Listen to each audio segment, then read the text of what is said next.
Let's talk about Bioshock. Holy shit, what a fucking roller coaster I went on with this game.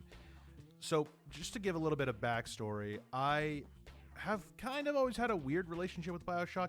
When it came out, I played it on Xbox 360. I remember so little of that playthrough. Some stuff, like through, I don't know, through osmosis or through some Osmosis Jones type shit, I don't know, but it managed to like stick in my brain. So like when I was playing through it here, I had so many moments where I was like, holy shit, I remember this.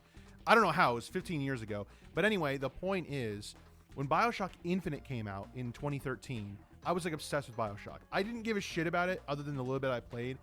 And like for whatever reason, when Infinite came out, I was like crazy for Bioshock.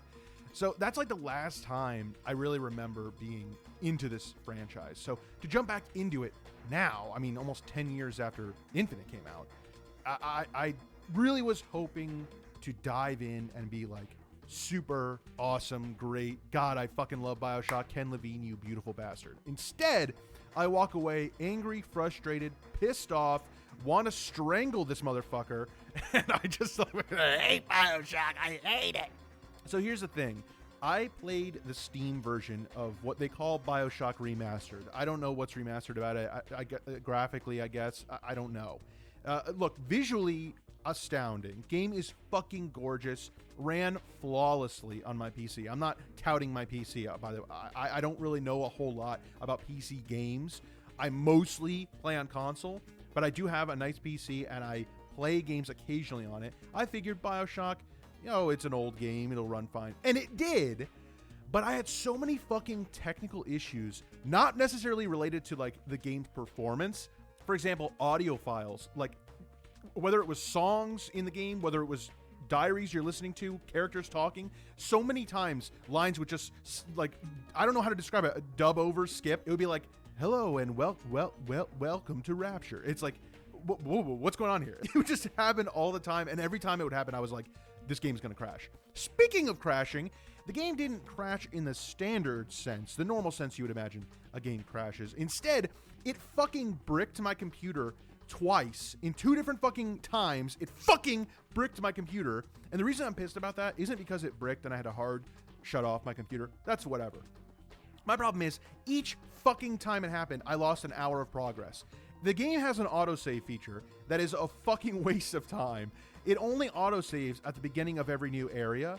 Well, there's like 15 areas in the game, varying in length, by the way, most of them long, and it claims it's autosaving. Like, yeah, it autosaves when you get to a new level, but it's not like there's checkpoints. It's not like there's parts in the stage where it'll autosave. Like, no, you have to save manually, and that's fine. I'm not saying this is bullshit. It's a 2007 game. Like, I get it. There's manual saving.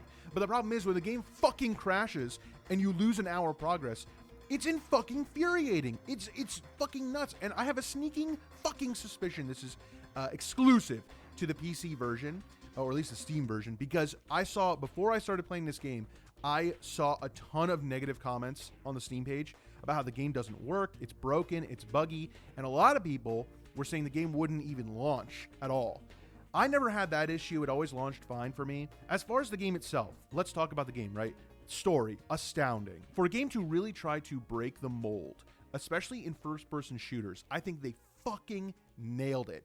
Telling a comprehensive, interesting, and different narrative. I think even to this day, it is one of the best stories in games. Truly, it is.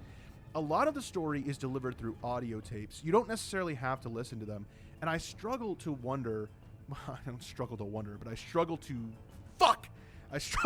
think here. I'm so fucking, this game has got me on edge. I wonder if there's a lot of people out there who have played this game and did not listen to these journals that you can pick up, because so much of the interesting aspects of the story are given to you in these diaries. It's not necessary because obviously the main beats are given throughout the game's cutscenes and required dialogue, but there are a lot of really in-depth, interesting things that are given to you in these audio diaries. Speaking of which, when you're finding these audio diaries, usually it's because you have gone off the beaten path, you've explored into other areas. And in my opinion, the best part of the entire game is the exploration.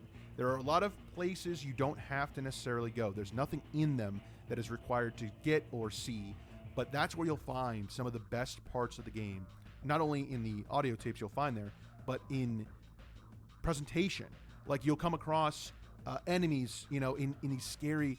There's Sander Cohen, who is this crazy weirdo who has this artistic dream, not autistic, by the way, although he could be, artistic dream of creating these like statues of these splicers who are the enemies in the game that are super creepy and gross, and they surround you throughout this area of the game. And a lot of these areas that you'll find them in are just like off the beaten path. You'll come across a dining room scene where all these fucking statues are. It's super creepy, and I really, really think that's some of the best stuff in the game.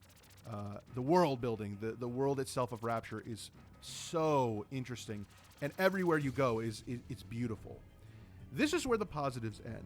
So if you don't want to hear anything negative, you can turn off the video. The mountain of negativity that I'm going to pour on this game, I hate so many parts of this game. Let's talk about the hacking. In order to go through the game, there's a lot of things like safes, turrets, cameras, all of which you can hack and are encouraged to do so. Even with these extra abilities you can gain that are supposedly make hacking easier, I call fucking bullshit. There are so many, like when you're starting the game off, believe me, hacking is relatively simple. It's this mini game. It's like a Windows 98 mini game. I'm sure many people from that era have played. You can access security cameras. You can access safes, all without, bullshit hounding you. However, once you get to a certain point in the game, probably around the halfway point, the hacking becomes unfucking believable. Most of the time, unsolvable. You'll get to a point where you'll hack a camera, you'll start to hack, realize, oh, this has a hack that cannot be solved, and you lose. And then when you lose, a bunch of security drones swarm you and fuck you up. I was so fucking infuriated by so much of the bullshit in this game. The respawns. Holy shit. There are a lot of areas where you'll go to an area, a bunch of enemies, you kill all the enemies, you move on. You come back to that area a few seconds later, a few minutes later, whatever, and more enemies have come and kind of spawned in there. I'm fine with that because it's kind of like, oh, you're never really safe. However, when you're fighting the big daddies, who are the big monstrous motherfuckers who walk around the place, who are really, difficult to fight, you fight one, you kill one, and I swear to God, I had situations where I would take 2 steps forward, big fucker spawns right behind me. Literally spawns in behind me. I'm like, I'm sorry, what the fuck? My only assumption is that there are certain areas in the game where there have to be enemies, like a big daddy is walking around the floor in this area. So when you kill one, another one spawns in. That's fine, but not when it's right up my ass. That kind of shit is constantly happening throughout this fucking game and drove me to the brink. Really, it did. This game is great in terms of storytelling, visually, world building. All that stuff is fucking phenomenal. There are so many parts of this game that I fucking hate. The game is not difficult. I wouldn't say it's a hard game. I would say it's a frustrating game. I would say it's a flawed game, and that's okay. And that's why I think I still praise the game and still think it is a great game in its own right. But when it comes to playing it, and I can only speak for the Steam version because I didn't play the console version, I didn't play any of that shit other than fucking 10, 15 years ago. Holy shit, it drove me nuts. So play with a warning. It's really interesting, really awesome environment experience. But oh fuck, you'll tear your fucking hair out. Believe me, it drove me up a wall. And I played on fucking normal difficulty. I can't fucking imagine on the higher difficulty what it must have been like. That's my thoughts on Bioshock. Hope it's not too long of a video. Thank you for listening. Next time I'm going to play something a little bit easier. Take care.